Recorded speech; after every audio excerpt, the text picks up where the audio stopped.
Senadora Nancy Binay nag-ain na po ng ethics complaint laban kay Senador Alan Peter Cayetano. Kasunod na nangyari sagutan nila sa isang pagdinigo ng Senate Committee on Accounts ng isang linggo. Alamin natin ang balitang hatid ni Nympha Asuncion. Nympha. Formal lang naghain ng reklamo si Senador Nancy Binay laban kay Senador Alan Peter Cayetano sa Ethics Committee ng Senado tungkol dun sa naging sagutan at mga yan nila noong nakaraang pagdinig ng Senado tungkol sa naging gastusin sa ipinapatayong new Senate building.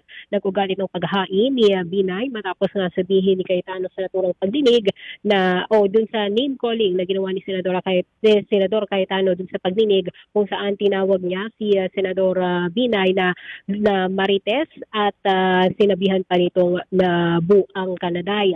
Bukod dito, sinagawa din sa pagdinig na pinangumunuan ni Cayetano na yung issue dun sa 23 billion nga na inaabot ng pondo. At ang sinasabi ni Senadora Nancy Binay dito kung sa kakatapos lang niya na press con, isa nga yung name calling sa naging basihan niya ng Ethics Committee, gayon din yung hindi pagpapahintulot noon ni Senador Alan Peter Cayetano na makapagpaliwanag yung DPWH doon sa naging pagdinig nila tungkol dito sa new Senate building.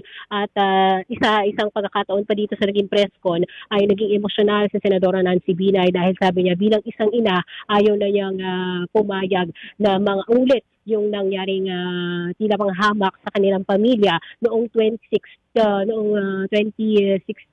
kung saan kung matatandaan natin naging issue at nagkaroon ng mga pagdinig tungkol doon sa Makati Parking Building naman na kung saan kinasangkutan naman ng kanyang ama na si dating Vice President Binay.